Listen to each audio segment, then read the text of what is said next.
From the people who help you know your competition, InteliChek presents the Multi-Point Inspection Podcast. The Multi-Point Inspection Podcast brings you news and stories from the automotive world told in an informative and entertaining way.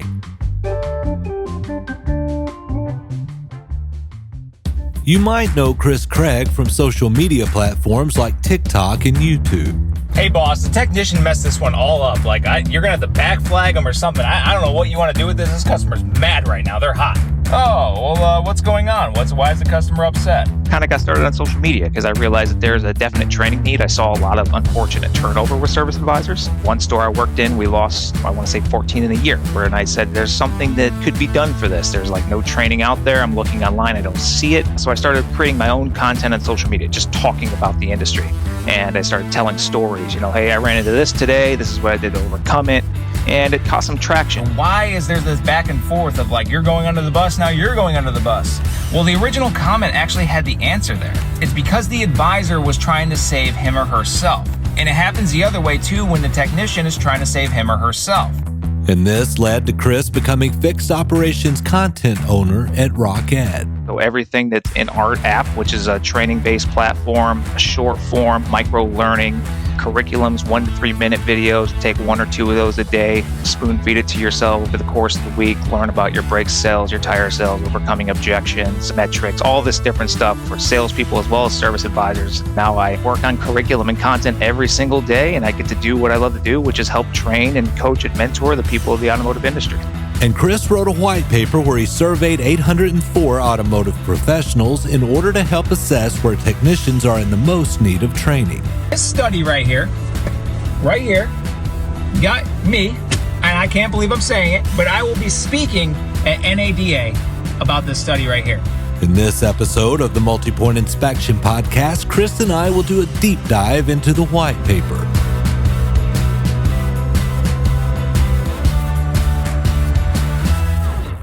But first, why the survey? Yeah, so the survey, I don't want to say happened by accident, but it wasn't like I woke up one day and I'm like, got to do a survey. That's the answer. It came about with some conversation. Like I said, with RockED, we create all kinds of content and curriculum for our service advisors, our salespeople. And we sort of started discussing hey, what about our technicians as well? And that's sort of what I do on social media. Because I was a technician and I also was a service advisor. A lot of my content creator friends on there are technicians, and we bounce back and forth with things all the time. I actually communicate with them offline on more of a one-on-one basis whenever I'm working on content. Hey, what do you think about advisors doing XYZ from a technician perspective, just to get their idea? I never worked in a dealership as a technician. I worked in independent, so I never got that flavor. So what I try to do is I try to bridge that divide, right? If you have an advisor and you have a technician and they're not jiving, not connecting, not meshing, productivity falls apart, right? Because that advisor is the advocate for the customer and they're also the representative of the technician. If you take that in between out, it's like you just collapse the bridge between two cities. They can no longer go back and forth with resources and information. So you have to have that bridge. And oftentimes that relationship between the technician and advisor is broken down. Sometimes there's some hostility back and forth, some misunderstanding back and forth. The goals are completely opposite. Sometimes you have opposing pay plans. There's a lot of reasons why these two may not work together. So I'm always aiming to explain the why behind these best practices and procedures for not only technicians, but also service advisors, so that they can understand why the advisor might be moving in this way and why the technician might want you to move in this way and why it's important to communicate and start to actually work together. Because as you work together, and especially in my experience, because I've worked with technicians and had success and had failure, and I learned the hard way myself, the more oriented we are on the same team, the higher our productivity goes. Which obviously, when you're commissioned flat rate or you're earning a percentage as an advisor, your pay is going to go up. But ultimately, your customer service is going to excel, and your customers are going to be much happier, and you're going to have much more success as a service department as a whole, as a shop as a whole. But your customers are going to be satisfied, and that's ultimately the goal. It's a customer service industry. Some technicians don't like to hear that, but if we didn't have customers, all we'd have is a bunch of cars with no owners to work on. You can work on them, but you'll do it for free because there's no one to compensate you for that. So you've got to have the customer with the car. We have to take care of both.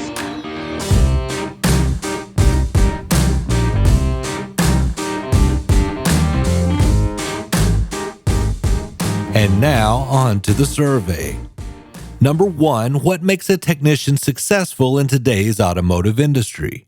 Yeah, so Let me explain where these questions came from. When we started discussing training material for technicians in the form of video content, the question came up, can we even do that, right? Because the technician's work is so technical, so hands-on. I went through tech school myself. I worked as a technician. There's no way I would have ever learned everything that I know about a vehicle by just watching videos about it. So we can't teach somebody how to change a head gasket with 1 to 3 minute videos. So what can we do? Soft skills is what came to mind. It's considered a bit of a buzz term, but soft skills are those less physical skills, right? It's your ability to manage time would be a soft skill. Properly document would be a soft skill. Teamwork would be a soft skill. Communication would be a soft skill. I don't particularly like the term soft skill because it makes it seem soft. I think they're very important skills. Is this something that modern technicians should focus on, or is it just all technical knowledge and vehicle knowledge and diagnostics and procedures and stuff like that? So the question was presented to myself by myself, is this something a technician actually needs? Well, I don't know. Every time I end any of my posts on social media, I say like, always your thoughts, because I want a conversation in the comment section, because I don't know everything, you don't know everything, but together we might just know everything, right? So I wanted to bring the industry together and I wanted to discuss this. So a survey came to mind. But what do I ask and how do I ask it? How do I do it in a way that I can actually quantify? If I ask a bunch of open-ended questions and I get 700 responses, how am I going to ever quantify that data into a percentage and actually learn from it? So I started by coming up with some things I wanted to know. And I met with 11 different industry experts. Joshua Taylor was one of them. I met with my old professor from college. I met with a couple of service managers, a couple of fixed operations directors, some shop foremans, 11 in total. And what I did is I ran them through this series of questions. And that first question you asked was one of them. But I asked it open-endedly. They all gave me their responses, and I picked out of the responses commonalities. And if two different experts said the same thing, like willingness to work, for example, that became an option for the rest of the survey takers once the survey was made to actually answer. And I did select all that apply because I wanted to know how many agree and disagree with these experts. So that's sort of how these questions sort of originated. So with this first question, what makes a technician successful in today's automotive industry? Every response that was on there was like 11 or 12, select all that apply. You could pick them all or pick none. Those were agreed upon answers from at least two or more industry experts that I interviewed on a one-on-one basis. And the top 5 from that question was willingness to work, willingness to learn, time management, thoroughness, and attitude. And they were like the first two, willingness to work and learn. That was over 92% of the population said that willingness to work is what makes technicians successful in today's automotive industry. It might seem obvious, but it is primarily what's one of the things that's pushing a technician toward success. And I've seen a little bit of that in my own experience. I've seen technicians that are willing to work and clearing 100 hours flat rate a week. And I've seen some other technicians that kick the tires and say, I don't get enough hours, but there's no wrenches in the hand, right? So you have to work to earn. So there is an element of truth there that's rather obvious, but maybe it's not so obvious. The second place was willingness to learn. Over 91% agreed that the willingness to learn is important to successful outcomes in today's automotive industry for a technician. And that's obvious because technology is changing so rapidly. We have the emergence of EV. We have all these different fuel types now. Technology is changing constantly. You're seeing all kinds of new stuff in vehicles. No longer are the days that we're just working on mechanical things, mechanical fuel pumps and things of that nature, and coolant and power steering fluid is a thing of the past. It's electronic drive-by-wire, all this different stuff.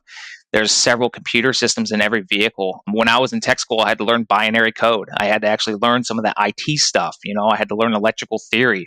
I had to learn HVAC. You think about all these different professions, right? There's people that are specifically coming to your house just to fix your AC.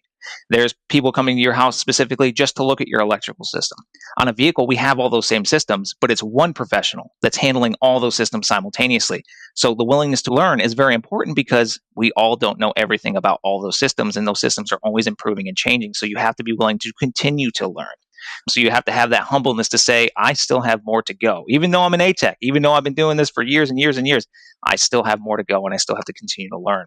Time management was the third place option there. Time management, of course, is very important, especially in a larger dealership, larger shop. You're juggling several repair orders at the same time. Time is money, we'll say that.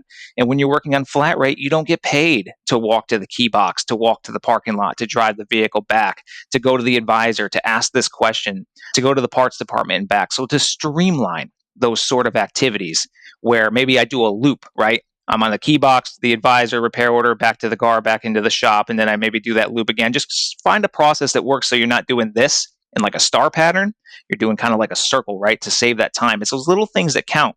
It may not save you but 5-10 minutes on this job, but 5-10 minutes on every job per week equals hours. So that time management factor is really important, not only for technicians' time, but for efficiency in the shop, satisfaction of customers. I mean, it's also important to your advisors who also have to manage their own time. And the last two are thoroughness and attitude for the top five. Thoroughness is throughout this entire study very important. Being thorough, double checking your work, test driving the vehicles.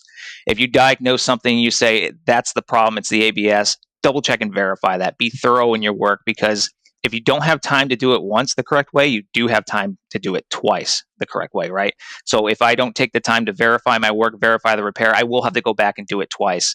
And especially on flat rate, that gets a little messy. And that kind of plays into the last piece, which is attitude. That just chalks up to basically having an attitude that is conducive to success in the automotive industry. So just positive mindset. Don't drag, don't complain, be positive, carry yourself in such a way. Those were the top 5 answers there. And I know I'm going on, but I will mention that the bottom in favorability for this question, what makes a technician successful in today's automotive industry? I threw this in there. No industry expert ever said this. I threw it in there because I was curious. ASE certifications, less than 15%. So 14.7% of experts, 804 individuals in the industry, professionals, agreed that's what makes a technician successful. So ASE certification is not a popular outcome. Number 2, what are the most common areas that today's technicians should improve themselves to better achieve success? Yeah, so question number 2, when I had first kind of posited it, it was very successful in number 1.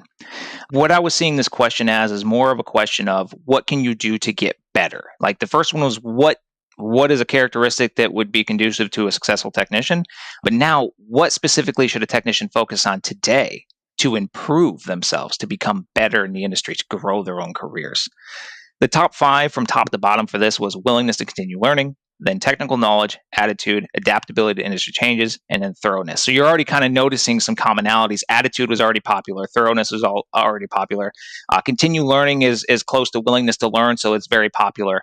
And willingness to continue learning was the top. 76% of the population, 611 people out of 804, agreed that that is the most important thing that a technician should improve themselves in to better achieve success. So continue learning. Don't stagnate. Don't get stuck in 2007 with that model of vehicle. It's 2024 and there's a lot of new technology out there, and it's important to keep up on that stuff. Also, continue learning. If you're in a dealership, recalls come out. You know what I mean? Different warranty procedures come out. It's good to know and study up on those things so you're ready and standing by to take care of those things. Technical knowledge was the first in the knowledge stratosphere for a popular answer. I will note that you had mentioned something about this kind of plug and plays for every industry. And the reason behind that is there's 3 primary competencies for a professional for success, right? The first one is attitude, which is primarily what we're finding here in the study is attitude related things. That's your willingness to work, willingness to learn, thoroughness, attitude itself. That's your attitude stuff. Behavior is the other one. Behavior is a little more tangible. It's your communication skills, your time management, your cleanliness, your professionalism, that behavioral stuff that you can change about yourself. It's also adaptability to changes and change management, things of that nature. And the last one is knowledge, which technical knowledge does represent. Knowledge is like your information. What do you know about your field? How much do you know about a car tire? How much do you know about the cooling system? How much do you know about how an engine runs and operates? How much do you know about the ignition system, electrical theory? What we found in this study overall, and I'll go back to this question, was the area that technicians need help the most is attitude. That's the area they need the help the most, which I think makes sense because we don't talk about that as much, especially not in tech school. Behavior was second place. Change management, time management, things of that nature. That's kind of stuff you pick up along the way, but there's no specific training on that. The area where they needed the least amount in technical knowledge is the only piece of this entire survey that we'll talk about that actually errs to the side of knowledge, is what technicians do know, because that's what they learn in tech school. That's what they do every day. They have the knowledge down pat. They are the SMEs, the subject matter experts of vehicles. So they've got that. Now it is rated here as second place. It's at 68.5% of the population agreed that technical knowledge is where they will improve themselves to better achieve success. But that does make sense because you have to continue. It plays with that continued learning. You have to have technical knowledge and you have to build on that knowledge and you have to keep that going. You got to keep snowballing that. Attitude was third place. We already know what that's all about. Adaptability to industry changes, which was an interesting one because change management's difficult. Nobody likes change. And when the industry changes, like for example, we just had the major CDK thing. That was pretty big. We had COVID a couple of years ago. big changes in the industry came from that. Salespeople felt it, advisors felt it. I was a service advisor all the way through COVID. I had just moved to Nashville from Pennsylvania in 2019. COVID took off. And I was kind of like a new service advisor as well. I'd only been writing service for about a year and a half. So I'm kind of learning my craft a little bit. And then a worldwide pandemic kicks off and the industry changes rather rapidly. Our procedures change. We can either adapt or quit when that occurs. So adaptability to those industry changes, especially for technicians in general. For example, with COVID, their procedures change, especially in my shop. Clean before, clean after, all this extra stuff, wearing gloves, wearing masks, that kind of stuff, be able to adapt to those things. And that comes from skills that are born of change management, which is a trainable trait. We can actually train on how to adjust yourself and orient yourself to manage change effectively. Thoroughness was number 4 at 58.2%. We've discussed that. And then the rest of those are the later choices. And I'll mention again that at the bottom of this barrel, 10% of the population, only 80 people out of 804 agreed that ASE certifications are the key to improve themselves and success. So ASE certifications is still sitting at the bottom of favorability in this, which I sort of anticipated, but I threw that in there because I was just generally curious for my own sake.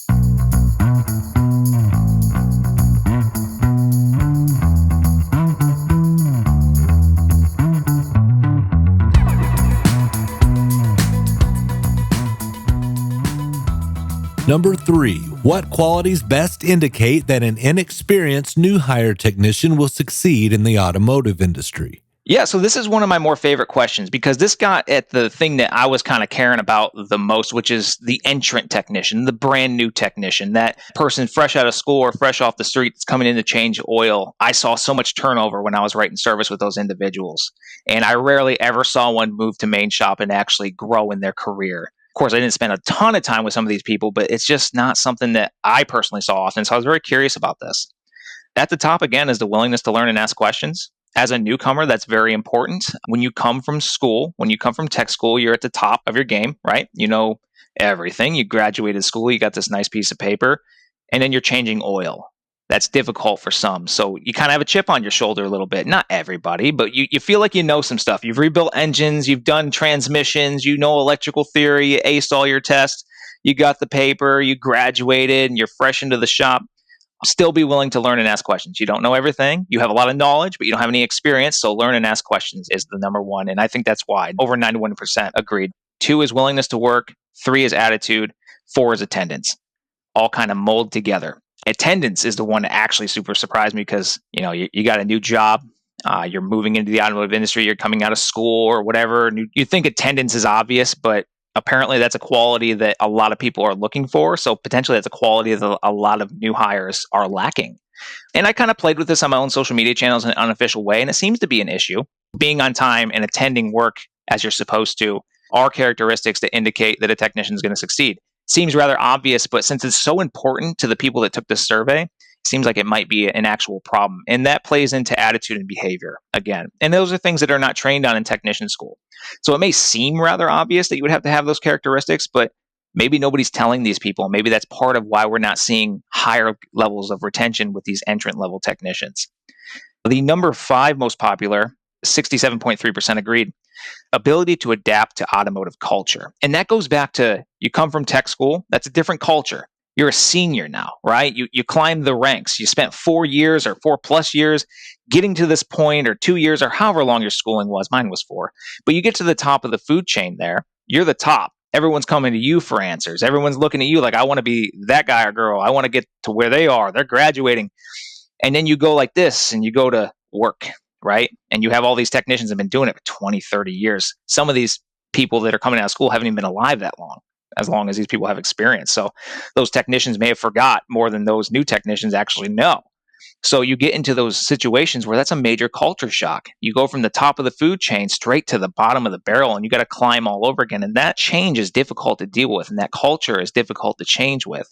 And it's not just the shock of going from the top to the bottom. It's just a different culture in general, the working area and the school area. It's 2 totally different environments. So that change is hard to deal with, but it's also hard to deal with the fact that you're going from the top straight to the bottom.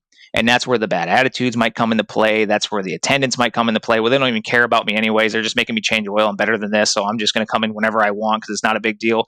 That's the attitude, the behavior. Those are the primary things.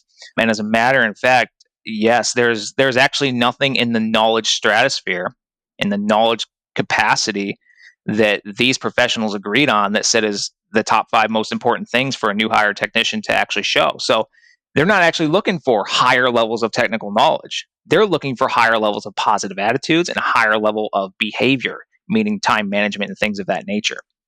This question, I think, is very telling. I think it's the area that we need to look at is these entrant technicians. In the beginning of the study I referenced from TechForce, they were estimating that 406 new automotive technicians would be needed by 2027, and that's for operational turnover. So that's not the shortage. That's just how many people are going to retire by 2027. So we're already going to need 406,000 entrant technicians to fill those shoes. In addition to that, another 60,000 for industry growth. There's going to be new positions opening up.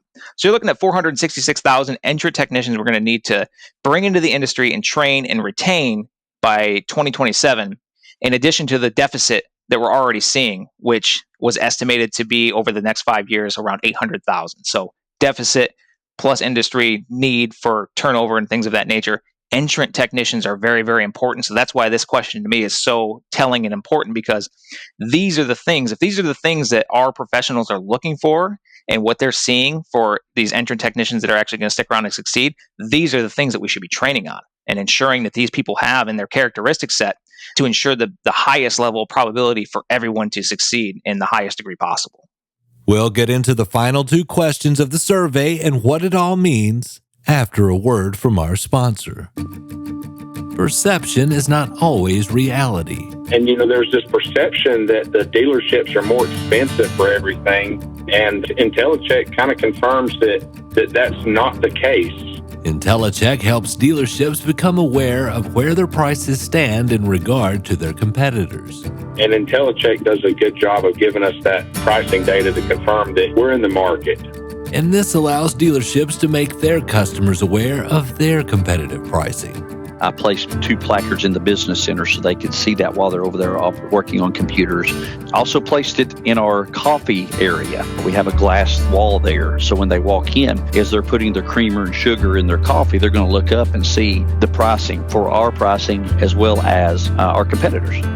Introducing InteliShare. InteliShare contains all of InteliChek's promotional tools that you can use to promote your favorable prices, including InteliAds, the printable flyers that you can show off in easel displays, InteliMedia for your digital media boards, and InteliWidgets, so you can show off price comparisons on your website and even let your customers schedule from the widget. Just having access to that data that they're able to provide gives us a good plan of how we're going to proceed. Call 877-827-7273 or go to InteliChek.com to find out more about how the InteliShare Series can help you grow your business.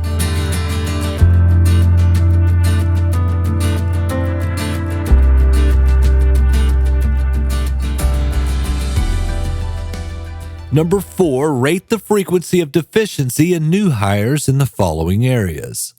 Yeah, so this was a scale of 1 to 5, rarely to always. How often is a new hire technician deficient in their level of the following areas? Those areas were technical knowledge, industry knowledge, motivation, effective communication. So this is still like a question about entrant technicians. When they come in, how often are they deficient in one of these 4 areas? And they had to answer all 4 of them. So you could either say rarely, occasionally, neutral, sometimes, always. Now, the first 2 were gimmies. I threw them in there just because it was technical knowledge and industry knowledge. I anticipated that they would be lower in those areas. They would be more deficient in those areas because they're brand new. So their technical knowledge would naturally be lower. Their industry knowledge, because they haven't been in it, would be lower. And that showed true because most of the population overwhelmingly said sometimes for those. So sometimes they come in with good knowledge. Sometimes they have some knowledge of the industry. But most times they could be more efficient in those areas. And they'll learn those areas. So that's not too concerning. The next 2 are what very much interested me. Overwhelmingly for motivation, overwhelmingly for effective communication, the most popular response was neutral, meaning I don't know. I don't know how often my new hire technicians are deficient in motivation. I don't know how often they're deficient in effective communication. That was telling to me because the way I saw it is the only way for me to know if my new entrant technician is deficient in motivation or effective communication, I have to be communicating with them. Because if I'm not communicating with them, I don't know their motivation level. And if I'm not communicating with them, I don't know if they can communicate effectively because we have to communicate to figure that out. Very much after that was occasionally and sometimes. So basically, the population was saying for these two questions, I have no idea. I don't know if they're deficient in motivation or effective communication. So I decided to break the data down further. And what I did is I split it up and I took leadership positions only. So fixed operations directors, managers, general managers, shop owners, anybody that had a leadership title in the survey, I took their data and set it aside. And I did the same exact question calculation. And what I found was the exact same pattern. Industry leaders in this survey lean to neutral, saying, I don't know how deficient my technicians are, my new hires are in motivation and effective communication. This is some accidental data that I stumbled across because what it says is that the leaders have no idea. They don't know if the new hire technicians can communicate effectively, and they don't know if they have struggling levels of motivation, which tells me there could be a communication flaw between leader and new hire technician. They might be hiring these people, putting them in the quick lane or the lube rack or whatever we're calling it in this particular shop. And then there's no FaceTime after that. There's no communication after that. And that might be part of the culture shock. It might be part of the steep entry to the industry. It might be part of the roadblock to where they can't climb the ladder and get into the main shop. There's no leader engagement according to this data. And it kind of airs to what we had just previously spoke about with the Gen Z and leadership issue, how I was kind of speculating that that's a leadership issue. Part of that speculation comes from this because we have a group of leaders that are saying, I actually have no idea. I have no idea if my new people can effectively communicate or if they're motivated. And that could be a big telling thing, an indicator of why it's harder to retain entrant technicians. That communication is important. They need feedback. Am I doing a good job? How do I know if I'm doing a good job? If they get that information, they start to effectively communicate back and forth. You can also coach on that. Hey, when you have a ticket like this, make sure you're talking to this person, verify here. There's training for that. But the motivation comes from, hey, the guy that hired me, the girl that hired me, the boss, actually cares enough to talk to me sometimes and ask me how things are going and give me some pointers and stuff. That's a motivating thing. So if you're communicating effectively with your new hire technicians as a leader, this opinion will change for sure. You'll know if they're proficient in these. You'll know that, and you won't be in the dark about it. So the fact that they're in the dark about it, it elaborates to me that we could be communicating as leaders better with these entrant technicians. And I think that that would be a powerful way to retain these individuals and grow them into effective technicians in their careers overall. Number 5, rate the impactfulness of orientation style training during tech school and or vocational education. So this question kind of got at the nuts and bolts of my original reason for starting out with this survey. This is like what we've been setting up for. Is there a way or is there a reason that this training would be important? It's all soft skills. There was several. I asked for attitude, willingness to learn, work, teamwork, willingness to learn and ask questions, punctuality, attendance, time management while at work, proper documentation, professionalism, cleanliness of work area, and change management, which is the adaptability to change to industry culture. And this was just like the last question where you had a 1 through 5. You had to rate it not impactful to very impactful. So your options were not impactful, slightly less impactful, neutral, slightly more impactful, or very impactful.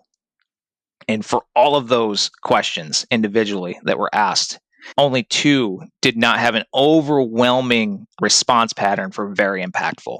So out of the 804 professionals that were interviewed for this, they primarily agree that all of these are important in orientation style training for new hire technicians. And none of it's how to change a head gasket. None of it's how to rebuild a transmission. None of it's how to do a tire rotation and oil change. None of it's how to orient your toolbox or anything like that. All of it is about those attitude and behavioral items. And none of that, from what I can tell, is actually being trained in any capacity in the automotive industry today. So the industry experts agree that these are super important things for entrant technicians in their training. But we also know that this is not anything that's being trained on in any large capacity. I'll point out the largest one because it's a pattern overwhelmingly. I mean, it's off the chart if you look at the white paper. The willingness to learn and ask questions, the bar is, you can't even see it. It goes so high for very impactful. So willingness to learn and ask questions. Now, that's an attitude thing, but that's something that can be coached. You can't really teach attitude, but you can coach it. And you can explain the why behind it, why it's important for you to continue to learn and continue to ask questions. Why, when you come out of school, to have that humbleness to understand that, like, I have more to learn and I should continue learning for the rest of my career because the industry is going to be always changing. And if I stagnate, I stay in 2007, 2008, That'll be my bread and butter, but that bread and butter is going to be few and far between as time goes on. Vehicles go away, right? You don't see them as often. So, for example, like I wasn't around for it, but when we changed from carbureted to fuel injection, people probably weren't on board. I don't need all that. I work on my carburetors. Well, now if you work on carburetors, you work on lawnmowers, right? You work on go-karts and you work on four-wheelers. You don't work on cars anymore because it doesn't communicate over. Same thing happened with like power steering. Oh, I'll never have this electric power steering. Imagine if there's a short or some sort of a wiring issue and all of a sudden you're full off to the left. We don't really see that, but we had to learn how that system works. So systems will change, new systems will come in, different things are going to occur in the industry. So that willingness to learn and ask questions, super important to be coached on, mentored on, and explain the importance behind it. I'll just give you the other top 5. So that was number 1. Number 2 was attendance. Proper documentation was number 3. Willingness to work, number 4, and professionalism, number 5. I'll note on the 2 that are newcomers here, which is professionalism and proper documentation. Proper documentation is important in the automotive industry, as we know, because what we document as technicians on that repair order is what the customer sees. And that serves as an actual legal representation of what occurred with this vehicle on this day. There's that legal record side of it, but additionally, when that vehicle comes back, not for the same concern, but for a new concern, technicians, the first thing they're going to do before anything, before maybe they'll verify the concern first, but it's also appropriate to also look at the history. What's been done before and what's been done recently? If that account is poorly written and not properly documented, it's going to hurt the efficiency and effectiveness of that technician's job to actually diagnose and repair that vehicle. So that's very, very important. And professionalism as a technician, sometimes, I don't know, sometimes maybe they don't see it as important. They see it important here, but they're not customer facing. So they're in the shop with their coworkers. The customers don't see them. You can let loose a little bit. But we have these customers' vehicles, and some of these vehicles cost 6 figures. So some professionalism goes a long way. Try not to forget your tools in there. They're expensive. Try not to put smudge marks all over the dash or anything. Let's leave the plastic covering on the seat. Let's use the steering wheel covers. Let's make sure we're putting the mats down. Let's be respectful of the customer's vehicle. They put their families in this thing. This is important. Let's make sure that we're thorough in our work and we're doing our inspection properly. Notice those issues with the tires. Notice those leaking shocks. Notice those other things because, again, there's car seats in the back of some of these things, and it's very important cargo that we put inside these vehicles. And again, they spend a lot of money on these. For some people, it's the most expensive thing they'll ever purchase. So for others, for most people, it's the second most expensive thing that they'll ever purchase. So let's not leave smudge marks and let's not be disrespectful to it. Let's not leave the windows down in the rain or anything like that. So just be professional. Carry yourself with a degree of professionalism.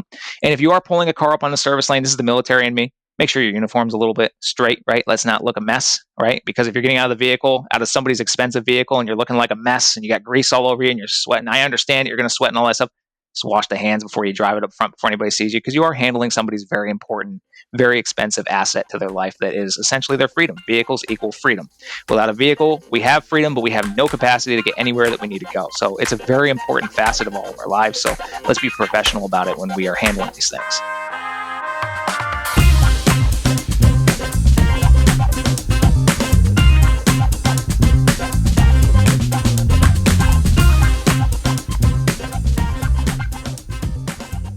So what are the big takeaways from the survey, according to Chris? Yeah, leadership. So what I did in the conclusion of this is I rack and stack every popular response to every question. And I aligned them by commonality. So I had common themes and popular themes. Common themes were responses that were popular as responses and answers to multiple questions. So like the willingness to work came up multiple times as popular responses that can solve a lot of problems. So if we just get the willingness to work down, we're going to solve a lot of problems because it's more than one question. Popular themes were items that would fix a problem, but not every problem simultaneously, but still important because they were popular because they could solve a problem, not multiple, but a. The common themes throughout this entire survey were the willingness to learn, the willingness to work, attitude, thoroughness, and attendance. That was the most common themes that answered multiple questions, at least 2 simultaneously. Just one of those answers answered 2 simultaneously, and they all boil down to the competency of attitude. So attitude is the number one thing that entrant technicians, current technicians, everybody is either deficient in or could use more of or should use more of to achieve success in the automotive industry. And attitude is coached by leadership and mentoring. It's not something that you can teach someone an attitude. You're raising a child, you show them the way, but you also have to lead the way, lead by example. It's one of those things that is controlled a little bit by the environment. It's controlled a little bit by the people around you. If you get around a bunch of positive people, it's hard to be negative. If you get around a bunch of negative people, it's hard to be positive. So it's a leadership thing. It's creating good environments, good working environments, high levels of communication, high levels of praise, good levels of mentoring, good levels of cross communication and resources, that sort of thing. That's the number one thing.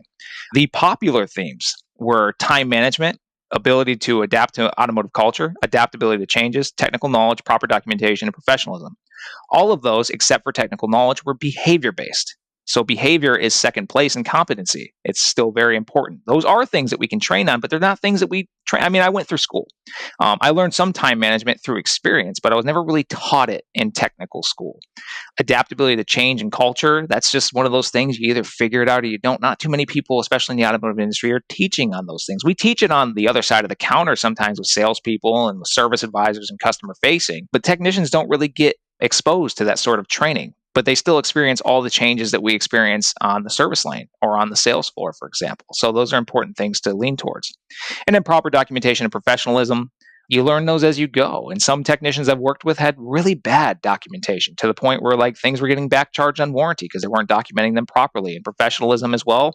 I've had customers complain that, hey, that technician looked like a hot mess when they got out of my car and they left this thing in the seat. I don't even know what this is, but I don't even want to touch it. It's so greasy. Can you send us the detail? I don't have a detail.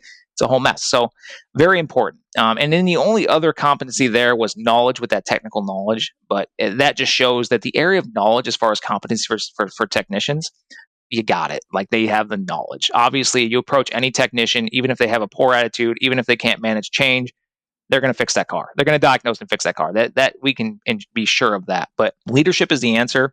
But it's not just good leadership. It's also good leadership knowing that we need these resources, that we need to coach and mentor on these things, that we need to figure out a way to implement this into our day-to-day, not only in the shop, but also it's something that would be highly valuable to be learned while a student, while learning, right? Either as an entrant technician or even better, while in vocational or technical school education, to have access to be coached on some of these attitude things, maybe have a mentor, et cetera, and also learn about how to effectively manage time. There's like, I don't know, several dozen different methods for managing time that one could study and figure out which one works best for them, and ability to adapt and change, to document properly. What does that actually look like? What is the verbiage? How should I be doing that? How to write a coherent sentence? How to be professional? What is professional? Is it just the way I dress? Is it the way I act, the way I talk, the way I articulate? All of those different things. Those are things that we can actually tangibly train on, but only if a leader cares about it. That's really what it's going to come down to is good leadership.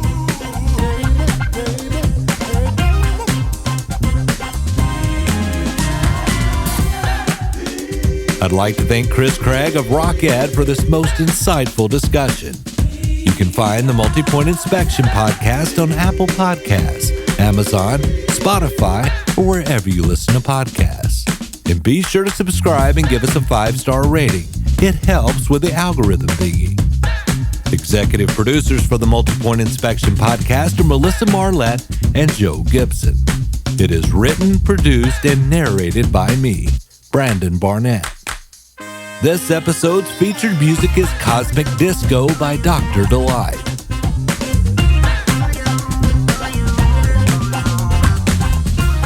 And check out the full uncut interview on InteliChek's YouTube channel, where we unpack the survey even more and get into the generation gap, cleanliness, and the role of vocational schools to teach soft skills.